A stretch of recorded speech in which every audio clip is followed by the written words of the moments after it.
October 8th, 2009, Bobby and Sherilynn Jamison, along with their 6-year-old daughter Madyson, drive from their lake home in Eufaula, Oklahoma, to see a 40-acre plot of land just 30 miles away near Red Oak in northeast Latimer County. They're thinking of not just moving, but moving off-grid. One day later, the entire family mysteriously disappears, leaving behind everything, including their beloved family dog. Were they abducted? Were they involved in a drug deal? Were they engaged in spiritual warfare with a demonic presence? When their bodies are found 4 years later, even more questions will arise. This is the Jamison family deaths. Mystery or murder? Hey y'all, I'm Chris Calvert. And I'm her husband, Rob Pottorff. Welcome to Hitched to Homicide. For better or worse. Till death do us part.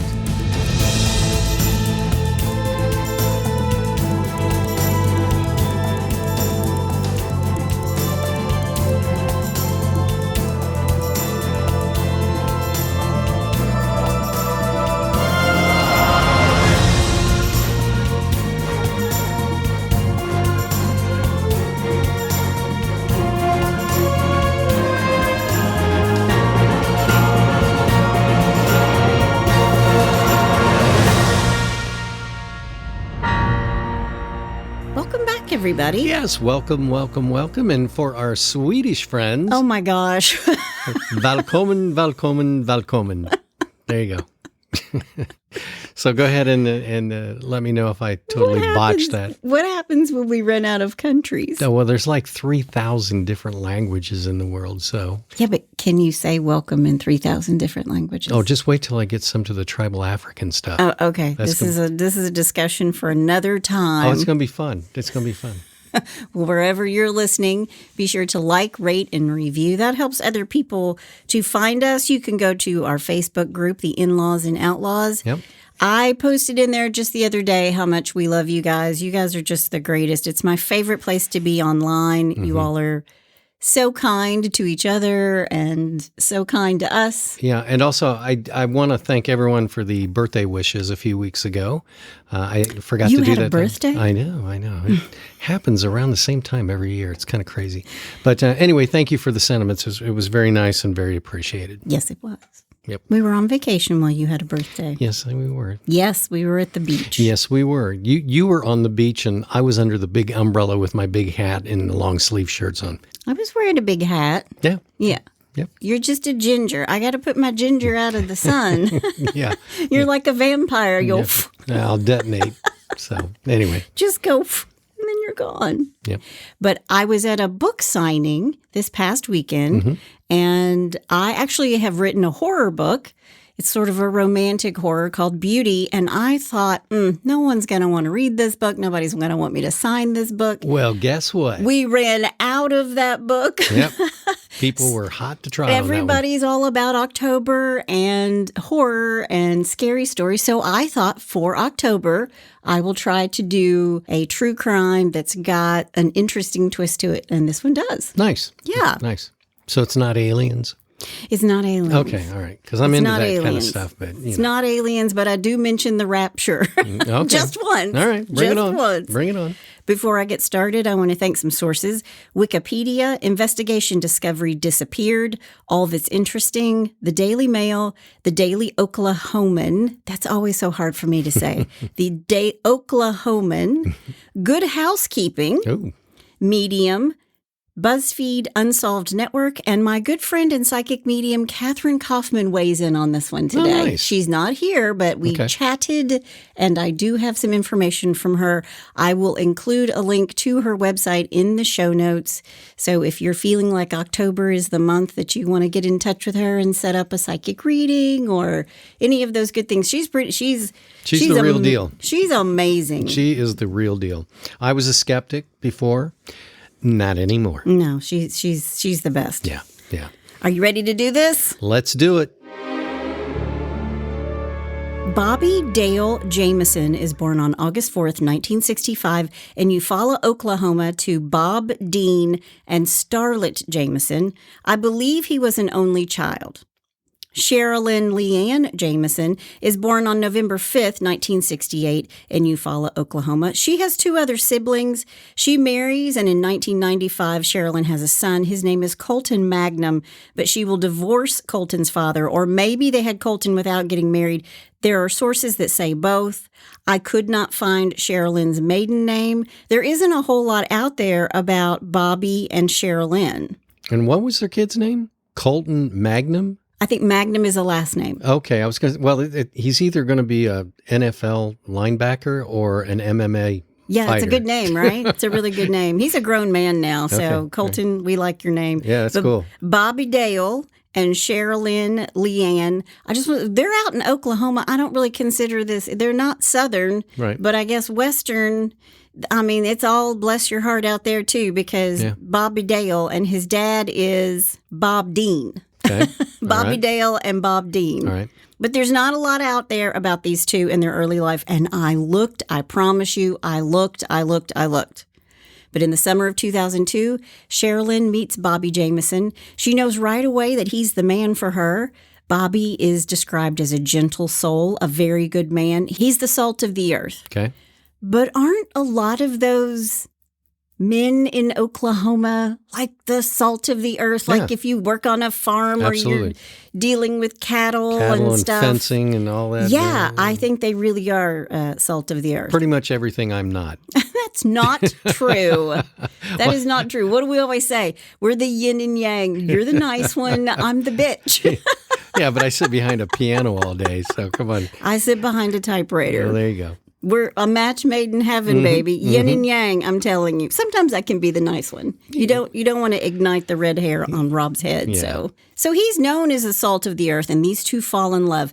Now, I looked it up, and Eufaula's population is 2,751. Oh, wow. And they were both born there. So I think they must have known each other growing up, right? Mm-hmm. Yeah. You grew up in a small town. Yeah, 18,000. And didn't you know most of the same people? He's born in 65, she's born in 68. They would have been in school together. I just feel like they knew each other before 2002 Sure. when they meet. Sure. But in 2003, Bobby's in a serious car accident. He was driving his truck. He came around a blind curve in the road, and he's hit by another driver on one side, and then he's hit by a second driver on the other side. Ouch. He's basically sandwiched in. He survives, but Bobby, from this moment forward, will suffer from chronic pain, and he wouldn't be able to work because of it. And it made it hard to do things around the house. Well, there's his little silver lining. But these two are going to have a daughter, Madyson Stormy Star Jamison. Wow. Wow. That's a name. Yeah. That's Hollywood. Madyson Stormy Star. And it's Madyson with a Y. Wow. I had a cousin whose name was Stormy Gale. True story. That's great. I love the name Stormy. And Yeah. as a writer, I'm always looking for great names. But Madyson Stormy Star, she's born on August 1st, 2003, and her parents marry in July of 2004. Those were the dates that I had, so maybe they had her first and then got married. Okay. Little Madyson is the light of Bobby's life. She's a beautiful little girl, but he's in chronic pain, like all the time, and he becomes depressed, and their marriage, the marriage between Sherilynn and Bobby, it was tough from the get-go. Okay. The Jamisons lived on Texana Road in Eufaula. It's a lakefront property. And on this property, Bobby and Sherilynn have a storage container. And when I say a storage container, I mean like when you see the big tanker ships and they're those huge metal containers stacked on top of each other. Oh, yeah. It was like one of those. It's a railroad car is basically Or what like it is. a railroad car. Yeah. Yeah, it's a storage container. Yeah. And they had it sitting on their property. Mm-hmm. And things weren't always copacetic on Texana Road because Sherilynn liked to spray paint things on signs around their neighborhood and on her storage container. Okay. She has a cat that dies, and Sherilynn believes that it was poisoned, and she thought somebody in the neighborhood had killed her cat. So on the side of their storage container on their property in the neighborhood, she paints, and I quote, "Witches don't like their black cats being killed." Ooh. And then she also paints on there, and something like 3 cats killed to date. So it's like she's keeping a tally of the cats that have been killed. So was she into witchcraft or? Yeah, yes, she was. Now, hang on. Am I jumping the gun? Just a little bit. Right. She was listed as a beautician in her obituary, and she had told their neighbors that she was a witch. And a friend of Sherilynn's told the police that sometimes they conducted seances together, and Sherilynn took them very seriously. And she would say to people in the neighborhood, quote, "Come on in for some witch's brew," end quote. And it scared some of their neighbors. But she also told her best friend that if you have a problem with someone, quote, "make them think you're crazy and they'll leave you alone," end quote. It's kind of like the streets of New York. If you want people to leave you alone, just walk down the street talking to yourself. and Well, doing everybody stupid does things. that now because they have their AirPods Yeah, in. it's You true. don't know if someone is schizophrenic or on a serious financial phone call. Yeah, exactly. Now, Bobby's mother has said that Sherilynn didn't want to be bothered by people. And maybe that's because Sherilynn suffers from bipolar disorder, and she's been struggling with this for years. But according to her friends and family, she would not stay on her meds. She'd start to feel good on the medication, so she'd stop taking it. Yeah, common problem. And when she was off the medication, she could be angry and hateful. And it's when she's like this that she would journal. She would write in a journal. I'm a journaler. Writers usually do have a journal. I totally recommend everybody writing in a journal every day, even if it's just like it's 69 degrees outside today or whatever. But write down your life, because I promise you, your family will want to read it later. And if you've got a list of where the bodies are buried, you can put that in there as well. I didn't see that one coming. You should have seen that one coming from a mile away. It's true. It's true. But it's when she's like this, when she's off her meds and she's angry and hateful, that she journals, and her journals are full of hate. Ooh. Hate. And in 2007, Sherilynn's depression worsens. This happens when her sister Marla dies in a freak bee sting and allergic reaction. What? Okay. Her sister is stung on the tongue Ooh. by a bee, and her throat closed, and she died. Yeah. Wow. Yeah. I've heard of that. Yeah. I mean, that's crazy. Yeah. I mean, I know people who carry their EpiPen with them and stuff because they're so allergic to bees, but I don't think her sister knew she was allergic to bees. Yeah. And to be stung on the tongue. Yeah. Yeah. It's very unfortunate. Yep. So she's depressed after this, all through 2007 and 2008. And in July of 2009, Sherilynn's ex-husband, or her former partner, depending on which source you use, he took custody of their son, Colton. And in September, Sherilynn was hospitalized following a failed suicide attempt. Okay. And during the custody hearing, 12-year-old Colton said he would prefer to live with his dad, and he gave a statement about his mother claiming that she seemed, quote, very depressed, end quote, and that she often, quote, acted strangely, end quote. And how old was he at the time? 12.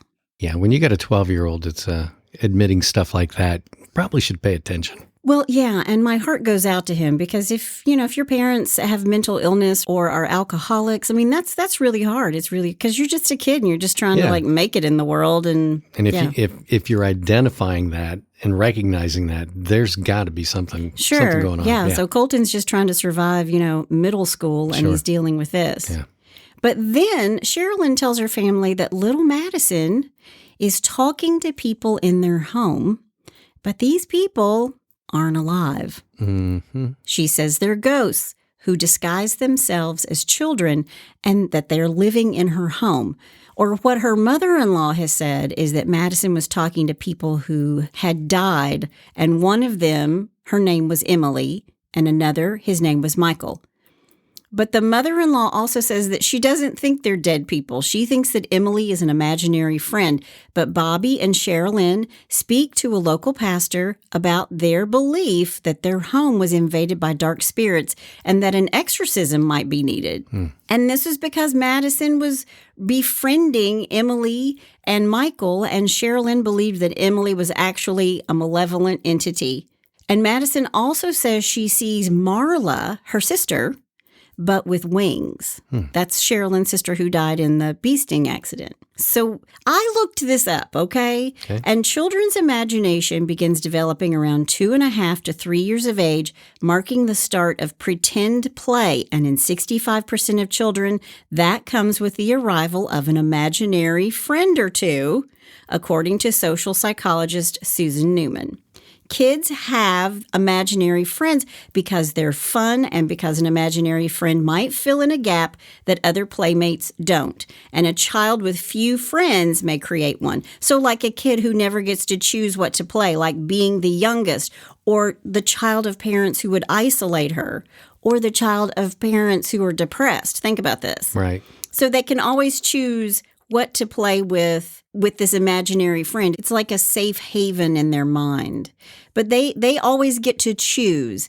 And according to this child psychologist, this social psychologist in childhood, a way to create your perfect friend is to conjure him up in your mind. Well, I tried to do that when I was a kid, but no one wanted to play with me. You're so bad.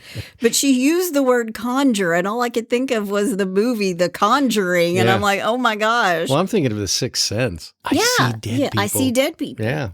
But according to many psychics, including Catherine Kaufman, the Hitched Homicide psychic medium extraordinaire, we love her. Yep. She's amazing. I'll put her information in the show notes if you want a reading. Catherine says that everybody has the ability to perceive and communicate with spirits. However, most of us are too busy and task-oriented, and that keeps the brain waves from receiving this type of information.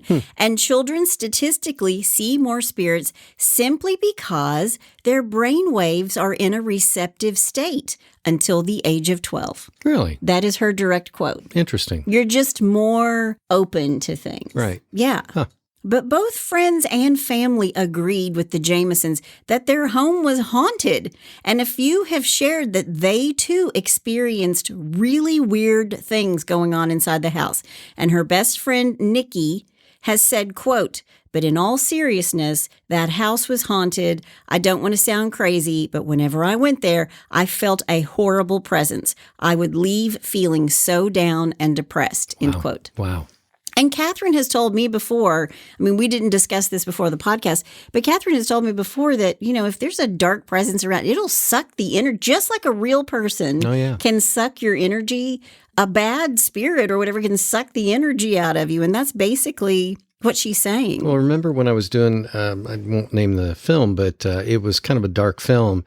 And I just remember the whole time I was just really kind of... Yeah, you were like, I feel so bad while I'm scoring this film. I was in a bad mood and this and that. And yeah, exactly. Yep. But Madyson's grandmother says that it was because Madyson had to cope with some heavy things going on in her little 6-year-old life because her parents are fighting a lot. And here are a few reasons why tensions might be high in the Jamison house. Okay. Bobby is in the middle of pursuing a lawsuit against the people who hit him in 2003 in the car accident. He's on full disability, although I also read that he was a computer technician. Bobby's father, Bob Dean Jamison, owned a service station where Bobby worked all the time growing up and even after without ever being paid. And the reason being was that his father said that when he sold the business, half would be given to Bobby. Okay. But when his father sold the business, what do you think happens? Bobby got nothing. He didn't give anything to Bobby. Wow. So he sues his parents for $10,000 over the service station for, quote, loss of money of which he was entitled to, end quote. But that's not all he does. He files a protective order against his dad, claiming that he had threatened to kill him and his family and that they were afraid for their lives. Wow. And Bobby's petition said that his father was a very dangerous man who thinks he's above the law and was involved in, quote, prostitutes, gangs, and meth, end quote. Is that all? It's the trifecta, prostitutes, gangs, and meth. Wow. I didn't say sex worker because this was a direct quote. As Bill Murray would say, I want to party with you, cowboy. Sorry. But in the petition, Bobby claimed that his father had threatened to kill him and his family on at least 2 occasions, in November of 2008 and April of 2009. And I know this because I actually saw the petition.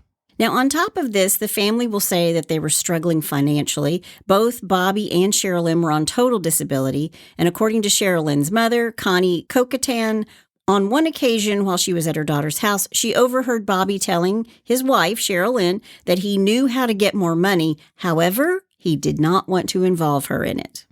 And after Colton went to live with his father, their financial situation got even worse because Sherilynn stopped receiving child support. Uh-oh. All of this, I believe, put a strain not just on Bobby's marriage, but on his parents' marriage too. And his father and his mother, Starlet, they divorce after 40 plus years of marriage. Wow. Yeah. Wow. So on top of their daughter seeing spirits or having an imaginary friend, there's more. It's not just Madyson seeing things. Bobby believes that he is seeing spirits on the roof of their lakeside home in Eufaula. It's like a paranormal theme park. It is. And in fact, Bobby and Sherilynn think that there are 3 or 4 spirits in their home that are causing them trouble, not just Emily and Michael, the 2 kids who are playing with Madyson. Right. And Bobby and Sherilynn contact Pastor Gary Brandon, and they tell him about their paranormal activity. And when he sees them, he's a little shocked because he knew who they were. He'd seen them around before. But when they come to him, they have both lost so much weight, both of them. And Bobby confesses to Pastor Brandon that he's been reading a satanic Bible. Oh. Looking for what he called a natural way to rid their house of the spirits. And So I wrote in my notes, I think you got the wrong Bible, sweetheart. Yeah. Yeah. Here, I want to put this fire out, so let me put it out with some gasoline. There you go. Yeah. Gasoline and matches, baby. Jeez. But he says that he needed to do battle with 2, maybe 3 dead people, and he asked the pastor if there were, quote, special bullets, end quote, he could use to get rid of the spirits. I am not lying right now. I was going. You're silent. You're giving me this look, and I'm like, this is hand to Jesus. This is exactly what he said. He should have had his hand to Jesus. That was part of the problem, it's maybe. short of having Bela Lugosi in this thing. Yeah.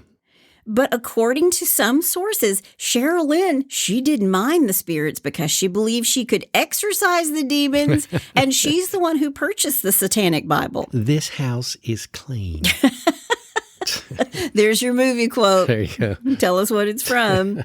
But exorcise the demons, that made me think of Jim Carrey. Yeah. I'm going to exorcise the demons. Yeah. But that's what she thought she could do. Yeah. And her friend Nikki would say that she bought the Satanic Bible as a joke. But did she? Because they seem to be very invested in this, and it could really be happening. Yeah. Now, while at least some of this is going on, Sherilynn's mother, Connie, is living with them. But before she lived with them in July of 2009, a family friend moved in. He's there to help work on the house with Bobby because Bobby has so much pain. But this guy made Sherilynn and Madyson feel really weird. I do have his name. I'm not giving it in the podcast, and you're going to find out here in just a second why. All right. But when Bobby's not around, this guy makes Sherilynn and Madyson feel hinky. They're like, the hair on the back of their neck was standing up.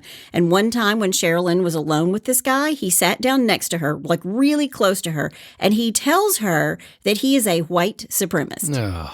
And Sherilynn was very proud of her Native American roots. And he says to her, you keep talking about all this Indian blood you have, and I think anyone who isn't pure white needs to die. Oh, wow. And that's a paraphrase of a paraphrase of a paraphrase, because Sherilynn isn't going to be around to give the real quote. Okay? All right. But I didn't want to give this guy's name because he doesn't deserve it. No, idiot. So Sherilynn removes Madyson from the situation when he says this to her, you need to die. She just picks up her daughter, moves her out of the situation, and then she goes and she gets a gun and she points it right at the guy's temple and says, get off this property and don't come back. And then she fires the gun at his feet. Oh, wow. Yeah. Did she hit it? No, she's just like shooting at his. And I was like, this is like from a movie. That's what they do in movies. Move along. And she's just shooting at his feet to get him to get out. But according to her best friend, she's very upset about this, right? She's shooting at his feet and she gets rid of this guy. He gives her the heebie-jeebies. And then on top of all of this, Bobby's dad, Bobby Dean, is angry with him and his mother So it's after all of this transpires, after this altercation, that Starlet buys her daughter-in-law and son surveillance cameras for the outside of their home. She buys 2 of them to safeguard against this boarder coming back, this guy who might come back, or Bobby's dad, which is pretty sad that they're making sure that he's safe from his own father. Wow. Thursday morning, October 8th, 2009, Bobby Dale and Sherilynn load up their white pickup truck. And they don't just load it up. They load the truck and then they stop and stand still like they're in a trance or something. They'll load more things. They'll come out to the truck to load. And then they'll just stand there around. They're like staring off into the distance. They're not moving. This is actually up on YouTube. I will post a link into the In-Laws and Outlaws, and you can watch it. It's freaky. So it's the surveillance cameras that are watching them just staring off into space. Yes, they're Wow. packing up this white truck, and then they stop, and then they just stare off into space. And then they go back to packing up the truck. And honestly, the sheriff has said that he counted how many times they went back and forth to the truck. Sometimes they had nothing, but collectively, it was about 40 trips that they made, and they didn't put that much into the truck. But they never acknowledge each other either in this video. They never say a word to each other. They're just walking around like zombies, That's weird. putting stuff in the truck. But Sherilynn does pack a brown briefcase. You can see her put this in the truck. Okay. And after the weird pack up, they drive 30 miles to Oklahoma's Panola Mountain, and they're looking to buy 40 acres of land, which they've learned about on the internet. It's near an abandoned oil well. Okay. It's in a very dense area of red oak. These 2 are looking for a fresh start and a new beginning with Madyson. They've got all the baggage with his lawsuits. They've got all the baggage with his dad. She's depressed. He's depressed. So they're like, okay, we've got demons in our house. Right. Let's start over again. And what they want to do is sell their home in Eufaula and move to a piece of land and live inside the storage container. Like that's going to be their home. Wow. It's not like a tiny house. It's not like cute little tiny house nation on HGTV, Right, where right. all the little gadgets and gadgets come out of the wall. And it's like, wow, how did they build that in there? This is just a metal box that they're planning on living in. Well, imagine, you see the movies with the hobos that hop the train and then, they're sacking out inside the railroad car. That's what this is. Yeah. I don't think they're fixing. It's not an HGTV fixer. It's not a fixer-upper. I think the plan is to just be in there.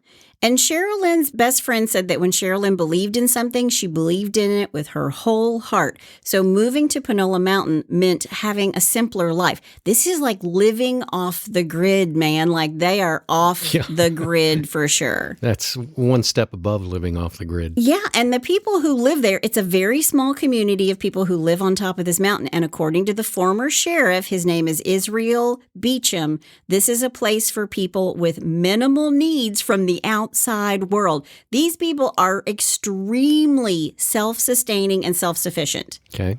Like I wrote in the margin, these are the people you want on your zombie apocalypse team. Yeah. Because they are survivors. Yeah. If you want electricity, you need a gas-powered generator. You might have a septic system up there. You might not. Maybe you dig a hole for an outhouse kind of thing. Right. It's that rustic. Wow. And you know me and rustic. I mean, one outlet in the bathroom is roughing it for me. But these people want to embrace this lifestyle. And these 2 and their little girl are looking to start all over again, and they want to get away from the mainstream life. So on the morning of October 9th, while looking for the property that they learned about on the internet, they run into a man who is one of the few who actually live on the mountain. And Bobby and Sherilynn are a little lost. He's working. They stop and chat with him, and they tell him that they're thinking about buying land in that area. They ask him some questions about living off the grid, and then they get directions to the plot of land that they're looking for. And nowhere, and I mean nowhere, not one old newspaper, nothing gives the name of this man ever at all.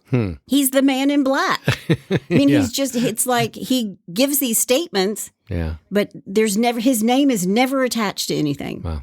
So they get their directions from him and they leave. They decide they're going to come back the following day. So the next morning on October 10th, 2009, Bobby, Sherilynn, and Madyson and their dog Maisie drive back up the mountain. These three will never be seen again. Really? Wow.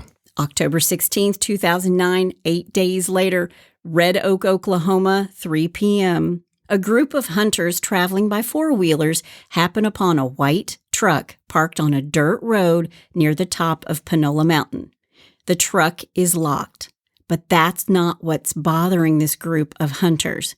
There's a little puppy in the back seat, and he's clearly malnourished. He's hanging on by a thread. This little dog is hanging on by a thread.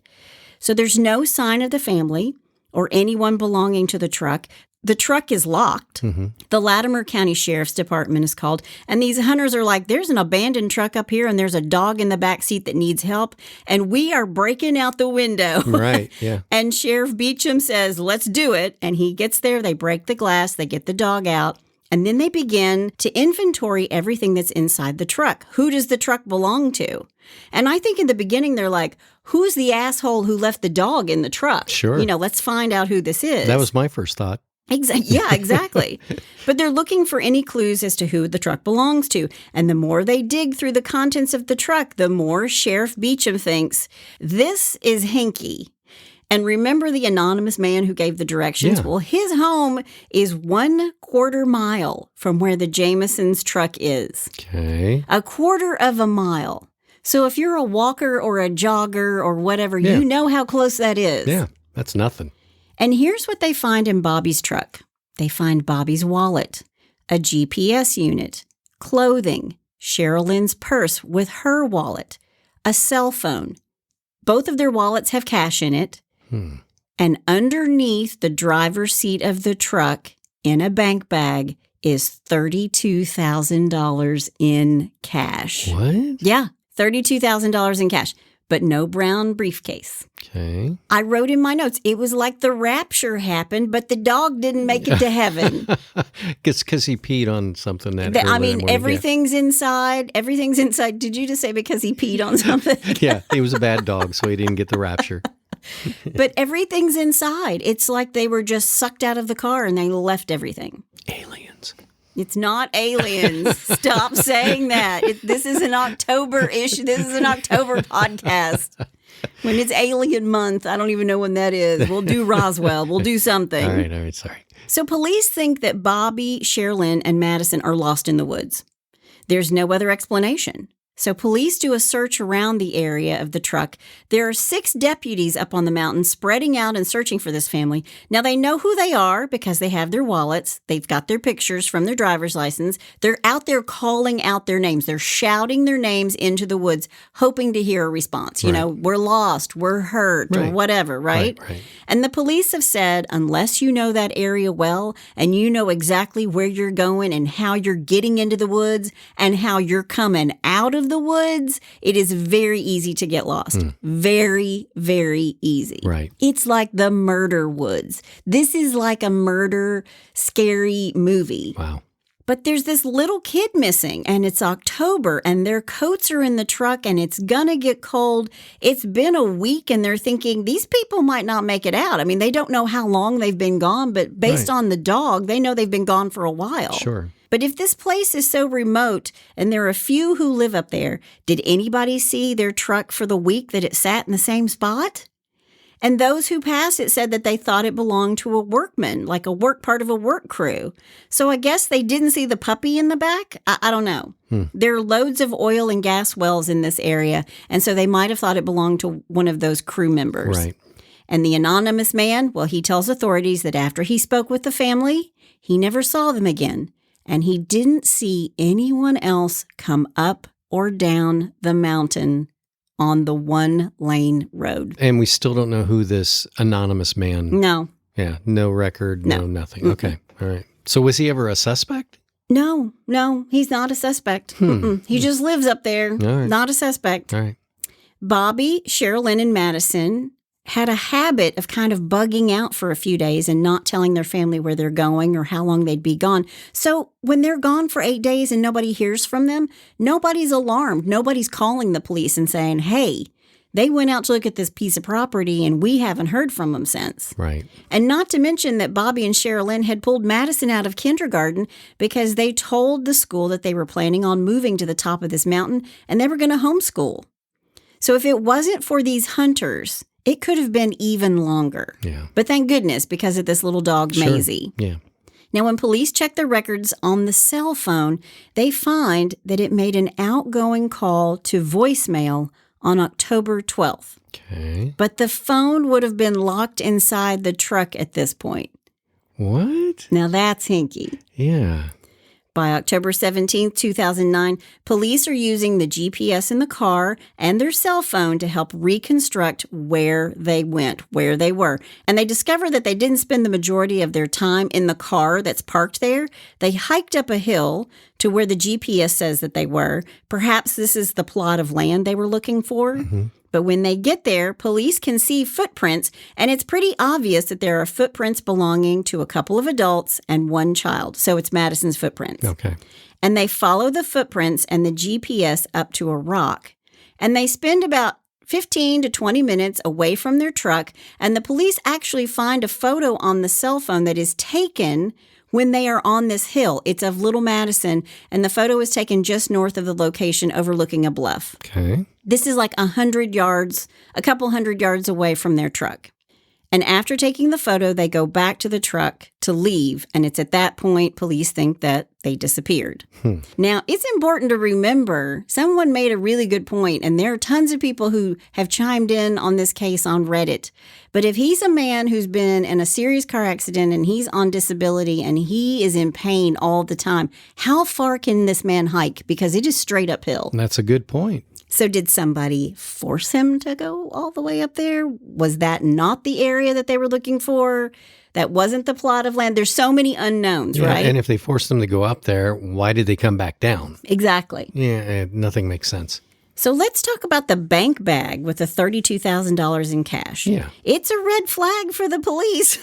You think? And they think, now this is a crime scene. It's not just missing people in the backcountry, right? Mm-hmm. Suspicious, right? Yeah. Because who in their right mind leaves their cell phone and their wallet and their purse and their $32,000 in cash in the car with the dog and walk away? Who does that? Yeah. No. Who leaves $32,000 in cash under the driver's seat to begin with? Yeah. Who carries $32,000 in cash with them? Yeah. I mean, what did they just drain their bank account and then leave? Or Yeah, exactly. Because they talk about the fact that, he was suing these people, right? But he had not received a settlement to have $32,000 in cash. Right. Had he been holding this money away? Was this part of the plan that he said he knew how to get money, but he didn't want to involve Sherilynn? Yeah. Was this a down payment? Was he meeting somebody and he was just going to out and out buy the land with $32,000 in cash?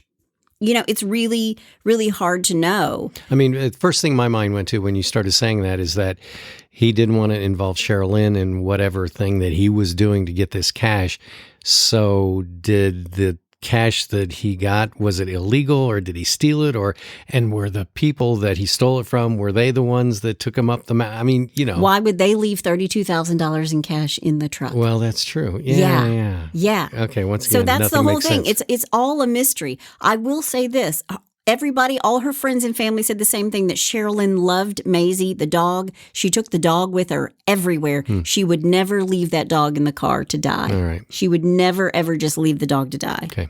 So their friends are thinking that they left in a hurry if the dog was left behind. Okay. And when the friends and family are shown the photograph of Madyson, some of them think that she's not smiling in the photograph, but that she's in distress, or that she's crying, or that she looks uncomfortable in this picture. Okay. Like the friends and family are looking at the picture of the little girl taken at the top of this mountain, and they're like, that is not the Madyson. That's not the happy Madyson that we know. Yeah. And I will post that picture as well.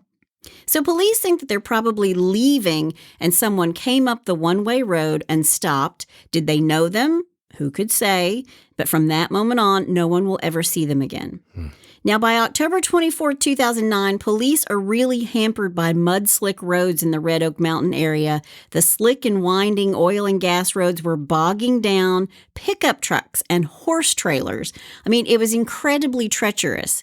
They'd had 12 dog search teams up there, both cadaver dogs and air scent dogs, meaning they search routes, paths, and areas looking for human scent particles.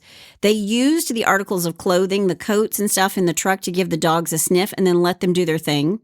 The dogs were interested in the area around the truck and the top of the mountain, but they didn't really want to leave that area, the acres of the plateau of the mountain. And the dogs alert at a nearby water tank, and they think, oh no, possibly there are dead bodies in this tank. So they drain it, take a look around. There's nothing inside. Wow. And these dogs are good at what they do. So they've literally just vanished. They have vanished. So there are all these dogs, dozens and dozens of people on foot, people on horseback, people on four-wheelers. There are search teams working from sun up to sundown. And because it had rained in the time that the Jamisons went missing, they set up grids so they could make sure they covered as much territory as they could because things had washed away, right? Mm-hmm. They used 2 helicopters and a plane as well as an unmanned drone, but the forest was so thick that from above they couldn't see anything. They called it a triple canopy, lots of trees, lots of rocks, and most importantly, it's all uphill. So their problem is they've got over 100 people out there searching, but they didn't want to lose anybody else. They didn't want to lose somebody who didn't know the area well, who was searching for the family. They didn't want to have to go looking for them too later. Right. So it was a delicate balance of searching for the Jamisons and keeping everybody safe. And on top of that, it's now October 24th, and it's black powder deer season in the area, and it would be too dangerous to allow people to walk around willy-nilly, which just means it was muzzle loader season, Sure. which opens on the 24th and runs through November 21st. And before that, it's bow season. I mean, they're worried about people getting killed by hunters, Right. even though they're out just looking for this family. I mean, this is like really rough and tumble area. Yeah. And you can imagine if you're living off the grid, you're hunting for your food up there. Yeah. Yeah.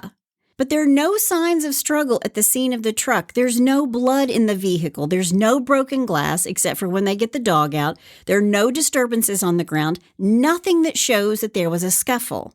But their family is convinced that they were taken against their will, like at gunpoint. So the police process all that they've taken out of the truck, and then in all the crap and clutter of the cab of this truck, they find an 11-page letter that Sherilynn wrote to Bobby. It's basically a hate letter. Really? It talked about all their fighting. She thinks he wants to be a loner. She calls him a hermit. She says that he really doesn't need a family and that he didn't care about his daughter. I mean, it was 11 pages handwritten, and she went off. But this is probably her bipolar disorder rearing its ugly head, right? Sure. And why wouldn't she have issues? They have serious issues going on in their marriage. They want to move away and make things better. They want to leave behind the 2 or 4 ghosts in the house, and they're going to live in this storage container that they've had sitting on their property for however long, the one that Sherilynn liked to write messages on. I mean, the whole thing is so weird. Yeah. And after police find the hate letter, the family members tell authorities that Sherilynn owned a gun, a .22 pistol, and it's missing. No one can seem to find it in the family's home on Texana Road in Eufaula. And it wasn't in the truck with all their other things. And according to her family, she always had her gun on her.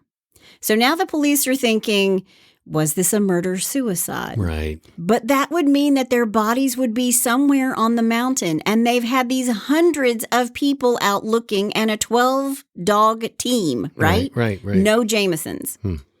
Her family, as well as his, tell authorities that even if Sherilynn was depressed and wrote a hate letter, she was not a killer. She would not shoot her husband, let alone her own child. But police put out missing posters with their photos and the date that they went missing so that if anybody had seen them, they would alert the authorities. Right. But police are finding out about Sherilynn and Bobby's beliefs in the supernatural. And when they go search the house on Texana Road, they find another hate letter, and they find the surveillance tapes from the morning they left. And when they see them, they think, these people are on drugs. And that fits with the money under the seat. Gotcha. And maybe it was a drug deal gone bad. Right. But Connie Kokatan, Sherilynn's mother, who lived with them, said, no way. They didn't do drugs. They weren't into drugs. They were great parents to their daughter. They took excellent care of their daughter. Were they depressed? Yes. Were they on disability? Yes, but they did not take drugs. Okay. But Sheriff Beecham shows the weird video of this couple, of Sherilynn and Bobby. He shows this video to a couple of psychologists because he wants to know what they see in the footage. Okay. And the psychologists say, yeah, this could be consistent with some kind of drug use. And Bobby Dean, Bobby's dad, had been known to dabble in drug dealing, remember? Mm-hmm. Prostitutes, gangs, and drugs. Right. Yeah. Right. And there's a huge meth problem there in Oklahoma, according to Sheriff Beecham. But isn't there a huge meth problem everywhere? I mean, Yeah. I kind of feel like there is. Yep. But guess what? They go into this house. There are 0 traces of drugs in their home. There are 0 traces of drugs in their truck. It's nowhere to be found. But what they did find in their home was the Satanic Bible, right? Right. Now, their family says that they realize that both of these people, that Bobby and Sherilynn, they had mental health issues and he had chronic pain issues, and that those things put a tremendous strain on their marriage. But these two really loved each other, and neither of those things had anything to do with their disappearance, according to their family. But it was kind of weird, right? She's got the Satanic Bible. She's writing stuff on the side of her container that she's a witch. She's telling people she's a witch. She's saying that she's got entities, dark entities in her house. Right. Well, near where their truck was abandoned was another abandoned car. Where they find their truck abandoned on the side of the road, there is another abandoned car not too far away. It is a beat-up wreck of a car that had been used for shooting practice by the locals, and written all over it were satanic messages. Okay. Spray painted? Spray painted all over it were satanic messages. Well, isn't that a coincidence? And at some point, Sherilynn had been up there when they were looking for property, because they'd gone up there before and looked at property and come back, and they'd gone up there before. Okay. So they were kind of known for going up there and looking all the time. And when they're up there at one point, Sherilynn brings her own spray paint, and apparently she wrote messages of love and peace over top of the satanic messages. Okay. Now it's November 1st, and the Jamisons have been missing for 3 weeks, and they have nothing until they find out about the white supremacist guy who lived with them for a little bit. He's a guy with motive, right? She fired live rounds at his feet to get him off the property. So they discover his name, because in the truck is one of his prescription bottles, which also is hinky. So the FBI goes looking for him, and this guy has a record. And they sick the U.S. Marshals on him, and they find him in Wilburton, Oklahoma. But he's cleared. He had an alibi. And the FBI says he's not a suspect. And they're back at square one. Okay. Did they say why he wasn't a suspect? Nope. Just that he had an alibi. Oh, okay. He has an ironclad alibi. Gotcha. So they're back at square one. Now, it's been a month. Small town. These people have disappeared under the bizarrest of circumstances. There's going to be all kinds of rumors. They were involved with the mob. They were in the witness protection program. All kinds of stuff. Right. But authorities have 0 suspects, and Sheriff Beecham thinks, quote, they were forced to stop and got out of the truck to meet with someone they recognized, and I think they either left willingly or by force, end quote. So that's the official statement from the sheriff. But nobody saw anybody come down, though. Nobody saw anybody come down or go up.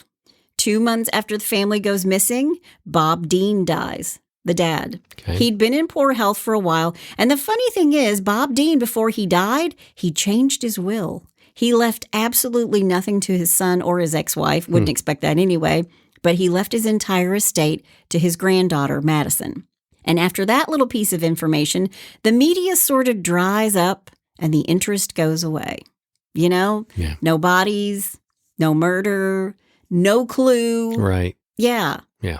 Then on Saturday, November 16th, 2013, at 5 p.m., a man, his wife, and daughter are out scouting for deer hunting locations, and they find 3 human skulls and the partial remains of 3 bodies. Oh. One of them is a child. Oh. These remains are found face down 2.7 miles from where the truck was 4 years prior. Wow. They are out in the open. They had not been buried. Okay. Less than 3 miles. So if you walk, 3 miles a day And or they had run. like 150 people searching for them? They were on horseback. They had dogs. They had everything. 2.7 miles away is where they find the bodies. Hmm. Now, by this time, Sheriff Israel Beecham has left the Latimer County Sheriff's Department. I honestly read that he couldn't handle the fact that he could not find this little girl. It tore him up. And I've seen interviews with him, and he's a handsome dude. He's a good-looking guy. He looks like he could twist your head off. I mean, like he's all muscly and tattooed. Right. And he is on the verge of tears in these interviews. Wow. But now there's a new sheriff in town. I waited forever to say that. There's a new sheriff in town, and his name is, you can't make this up, Jesse James. No. Yes, his come name on. is Jesse James. Come I got to on. say there's a new sheriff in town, and his name is Jesse James. Well, if your name's Jesse James, yeah, you've got to go into law enforcement. Come on. in Oklahoma, of or all places, a right? criminal, but Yeah, he's got a collection of cowboy hats and cowboy boots and bolos, Right. the little tie things that they... Yeah. Sheriff Jesse James has the area searched, and they uncover shoes, little pieces of clothing, adult teeth, adult femurs, and arm bones and bone fragments.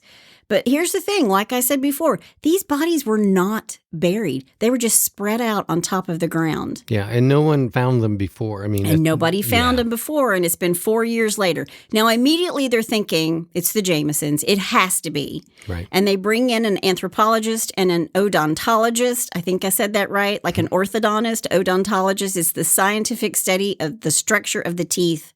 And they also bring in a forensic pathologist. Okay.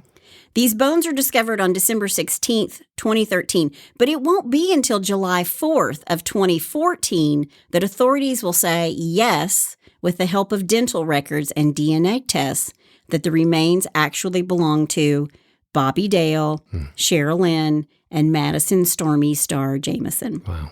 The bodies discovered were so badly decomposed, there was no soft tissue, and they could tell that the animals had gotten to the bodies, and the cause of death couldn't be determined. But a hole that potentially could be a bullet hole was discovered in Bobby's skull. But this could also have been caused by animal activity too. So the autopsies are really inconclusive, and the case and the manner of their deaths are, quote, undetermined. Now, there are plenty of theories, and Connie Kokatan, Sherilynn's mother, thinks that a religious cult is responsible, that Sherilynn was on a hit list maintained by a religious cult operating in southeast Oklahoma. And there are others who think that the brown briefcase had something to do with them going missing. Where did it go? What was inside? Yeah. And where was her gun? Yeah. So what happened to this family? Well, Reddit is chock-a-block full of theories. They got lost in the woods. It was a murder-suicide. They were members of a satanic cult, and they were on some hit list. It was a drug deal gone wrong. Bobby's father killed the family or had them murdered. The family was kidnapped by pedophiles trying to get to little Madyson. Was it the white supremacist? Was there a group of satanic cult members who didn't like that she'd spray painted over their message? Or did witchcraft and possession have something to do with it? The home they lived in was thought by all of their friends to be haunted, and Madyson is seeing things, and Bobby is seeing things. And believe it or not, there are those online who believe that Bobby, Sherilynn, and Madyson are just a part of the U.S. Federal Witness Protection Program. But I know that Sheriff Beecham spent over $1 million looking for this family. Wow. And this is a tiny little community. So I don't think witness protection would go that far. Right. I mean, if you go into witness protection, you have to get a job. They make you find a job. Yeah. And why would you go into witness protection? Well, if they knew something, if Yeah. they had information, they could give up somebody, in a drug ring. They could do that. Okay. All right. Yeah. Seems fringe to me. And remember Pastor Gary Brandon? Mm-hmm. Well, he has moved away from Eufaula and has never spoken about the incident again. I have one bit of good news.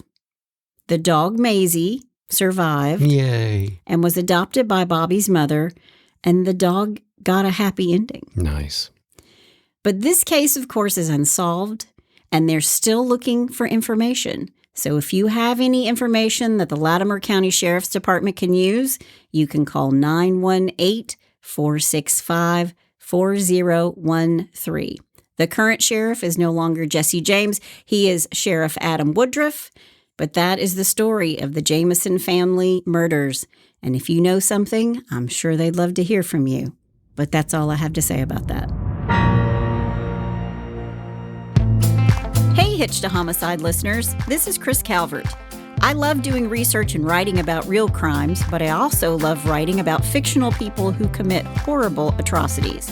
When you're ready to take a break from true crime for fictional crime, go to chriscalvert.com, where you'll find all my books, including some free ones to get you started. Jane Doe is one badass chick who quietly hunts terrorists in the United States. The Sex and Lies books are all FBI and CIA cases with a little romance on the side. And coming summer 2022, Book 10 in the series, Sex, Lies, and Rock and Roll, releases. You can find all of these books everywhere, and if you like to listen instead of read, you can find them all on Audible. So go grab a free book or take a listen. I love all the characters I've written. I've given them pain, ruined their lives, make them suffer, and maybe even throw in a heroic death. Or maybe they live to fight another day. Check it all out at chriscalvert.com, and thanks for being a listener of Hitched to Homicide. Wow. I don't even know what to say about that one. How about them apples? Yeah. I mean, how do you just vanish into thin air and then appear years later in the open where people would have been... Yeah. So somebody wanted them to be found. Yeah. Somebody wanted them to be found, but under what circumstances? Right. Yeah, right. Crazy case. Yeah, crazy case. But I wanted to do something a little weird and you know I don't like unsolved cases, but this one had so many just weird, so many things that couldn't be explained. Yeah. Yeah. Well, speaking of weird cases. Oh, no. Let's do a little, well, bless your heart. Well, bless your heart. Here we go. I'm ready. Alabama man robs 4 Subways, you know, the sandwich place. Oh, okay, yeah. Because Jared diet failed. Hueytown, Alabama. Where? Hueytown. Where? Wait, let me move close to my... I moved away from my microphone. I'm like, where? Hueytown? Hueytown. Okay. Yep. As in Huey Lewis. Okay. Hello, Hueytown, Alabama. Yeah. Hueytown, Alabama. Police are calling it a case of revenge. A man's failed journey to weight loss could be to blame for a string of Subway restaurant robberies in Alabama. Police say the suspect apparently got his hopes up after seeing commercials of other success stories. Okay. Yeah. Zachary Torrance, 18, was arrested Friday after he allegedly robbed 4 Subway restaurants over 4 days. Quote, he stated to the detective that he had attempted the Jared diet and didn't work for him. Oh, wow. Unquote. Police Chief Chuck Hagler said. How many Subway sandwiches did he eat? I don't know. Yeah. He felt like he should get his money back, he said. Subway spokesman Jared Fogel lost 245 pounds in 1 year after eating a steady diet of Subway sandwiches. I remember this. This was like 20 years ago. Yeah. Police say when the focus on the footlongs didn't pay off for Torrance, he targeted the sandwich artist across the Birmingham area. Yeah, I mean, geez. My first reaction to that is a crazy thing to say, but there has to be something because all he did was rob Subways, Hagler said. Torrance, who weighs over 200 pounds, is now behind bars on a $250,000 bond at Jefferson County Jail. Where he's going to get a bologna sandwich every day. Exactly, and a cup of water. The alleged jilted dieter may have missed the part of the Subway commercial that states, Jared believes in an active lifestyle. Yeah, he would walk to the Subway. Yeah, including lots of walking. There He you go. would walk to the Subway. But I do believe he is now in jail because he was a something, pedophile, something. Oh my gosh. Oh, how the mighty fall. I know. Torrance was nabbed after surveillance video was posted on the Hueytown Police Department's Facebook page. In the video, Torrance can be seen walking into a Subway restaurant, pulling out a gun and demanding the employees open the cash register. The footage was viewed by, this is great, 150,000 people in 24 hours. Oh my gosh. Yep. Lee Martin spotted Torrance shopping for a gun holster at Walmart and alerted police. Quote, oh, well, you know. Yeah. Quote, all of a sudden he turned the curb and was looking for a gun holster, Martin said. Well, you know what? I would think that if you're in Hueyville, Alabama, people are on the lookout for you if you've been knocking over Subway stores. Well, he also recognized Torrance because of his orange shoes, which he also wore while robbing a Subway restaurant. Torrance could be facing additional charges in 3 other suspected robbery. So there you go. Is he mad at them too because his diet was he wasn't losing weight? Yeah, it was all four Subway restaurants. Listen, if I retaliated every time a diet did not work for me, I'd be in jail instead of on Hitched to Homicide. Y'all be talking about me. Yeah. So there you go. Well, bless his heart. I know. Don't blame Subway. Yeah. And again, he's eating a bologna sandwich. Well, if you have a bless your heart or you know somebody whose heart needs to be blessed, go to hitchedtohomicide.com. You can use the little pull down menu. Right. Leave us a message. Yeah. And we will use it. Yeah, exactly. Bring it on. Also, if you want to suggest a case, you can do the same thing at hitchedtohomicide.com. Yep. We would love to hear your suggestions. I write them in a book and I keep track of them. But we're going to try to keep doing spooky stuff in October. Yep. It's spooky month. So stick with us. That's my husband out there outside. Where are you again? I'm outside of the vocal booth at my console, which is my piano. We actually had somebody say, we don't know what a console is. We don't know what a console is. Yeah. We're going to post a picture of Rob at the console, and you'll know where he is. I can see him through the glass. I can see her through the window. But that's my husband out there. And that's my beautiful bride. Join us next time on Hitched to Homicide. Bye, y'all.